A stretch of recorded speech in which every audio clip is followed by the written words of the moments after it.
Good morning. So today we're going to be doing our final piece to do with our father or our special person writing. And today you're actually going to be drawing a picture of your special person and adding the thought bubbles or the speech bubbles around it. Now, I've used a photograph of my dad. Just to make it quicker for me to do. And you'll see that I've added around it the thought bubbles and put the sentences from yesterday that I edited and checked into these thought bubbles or speech bubbles. Now, you don't have to do it on the computer. You can do it by hand. And I tell you what, sometimes hand-drawn pictures are so much more meaningful. I'll give you an example. This picture here that you can see in the background is a picture of me that my granddaughter Jenna did for me when she was 4 years old at kindy. Now, Jenna's 19 at the moment. She's going to be 20 before the end of the year. And this picture that she drew for me when she was 4 years old, so that was 15 years ago, was so special that I put it in a big frame. And it's up on the wall just up here beside me. And I always remember what she said about this picture. She described it to me.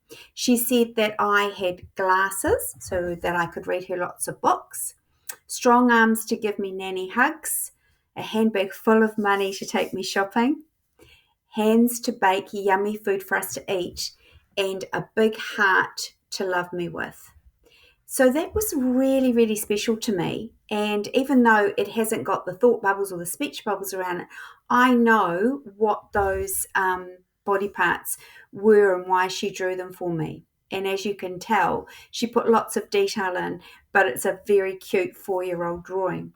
So I guarantee that whether you do your picture by hand or whether you do it on the computer using a photograph, I guarantee that your special person, if you give this to them on Sunday, maybe rolled up and tied with a bow or something like that, with those explanations, those sentences around it, that's going to be something that they keep for a very, very long time. You might even find that they put it in a frame like I did up on the wall. So have fun doing the artwork and add those bubbles around. Remember, the tip is to do the writing before you put the bubble around it if you're doing it by hand, because that way you can guarantee that your writing's going to fit into the space. Don't draw on your page the bubble and then try and jam the writing in. It'll look much neater if you do the writing first and keep it straight too. Maybe use a ruler to lightly draw some guidelines. Do the writing and then put the bubble around it. And you might even like to very lightly in the background do a colour with the coloured pencils just to give them a little bit of a background, as long as you can still read the writing showing through. You know these presentation tips, we've used them in class. Any questions, just flip me a message and I'll help you out as best I can. But good luck doing that, and hopefully you can find at least one piece of paper that's blank, or maybe even you could use one of those brown paper bags from the supermarket if you don't have any art paper at home. Okay? Good luck. I'm really looking forward to seeing these finished ones.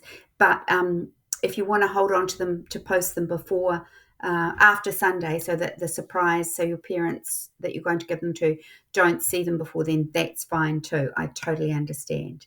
Bye.